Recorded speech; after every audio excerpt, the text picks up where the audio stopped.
So we just calculated how far the glacier has retreated since we were born. And the little tower there represents how long it has retreated. So when we were born, that glacier up there was all the way down here. It's pretty sad. So we walked all the way from down there, up to the glacier until we couldn't walk anymore. We counted the steps, and then we made the steps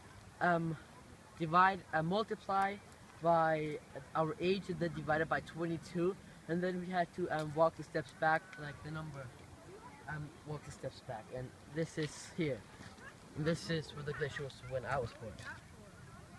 Go. There are also severe consequences to the retreat of glaciers, like right here, where the glacier retreats to up there and the ice gets left behind. Also, you get left behind with this U-shaped valley, and sometimes, if it's a river, you get a V-shaped valley, but it's not really a glacier.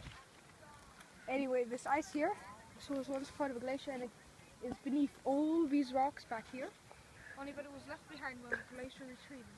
And the consequences for glacial retreat means that, well, there are a few good reasons, like we have more fresh water and more lakes. But the bad reason is that the temperature goes up even more, there's not enough cooling, and the mountains become even more dry, and less and less water will flow from them when the glacier gets dry. Okay, so glacial retreat is when the glacier retreats from its previous position and the ice melts into water and it goes back to where the glacier is now. In 1880 the glacier was down there by the hotel, which we don't see, and now it is back there. This is a perfect example of glacial retreat. As the glacier retreats, you also see those torrents back there, which are lakes, and those streams that go towards the lakes from the ice melting from the glacier.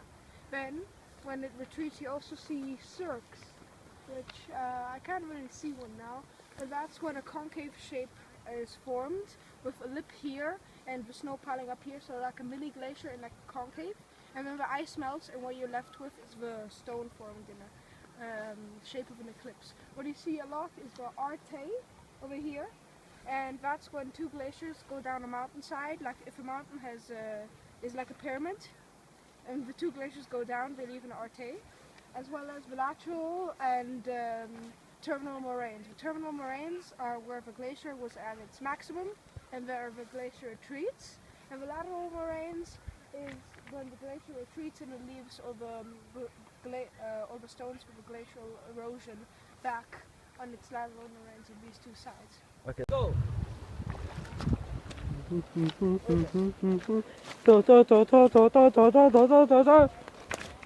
Michael!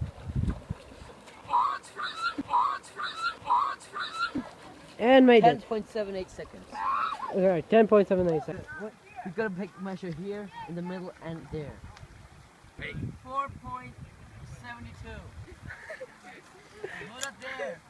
Sorry, 13! 13 centimeters. Like 20. Spend some more time in that.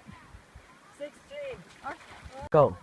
A glacier is a pack of ice compressed when snow falls on the ground, and then next year even more snow falls on the ground, and that makes the compression, and that creates ice and water, and that's how glacier is formed. And the glacier tells us that if a glacier is getting bigger and bigger, that means it's getting colder, and if it's getting smaller, so glacier retreat, it's getting hotter, and it gives us more water, more fresh water, and yeah.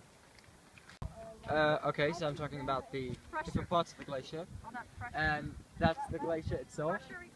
You see that some parts are blue, and that's the more dense parts, and those are more healthy, and then there's the white parts, those are less healthy and less dense, so they melt more easily.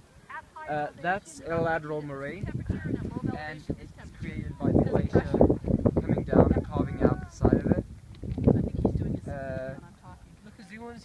That's the glacial lake.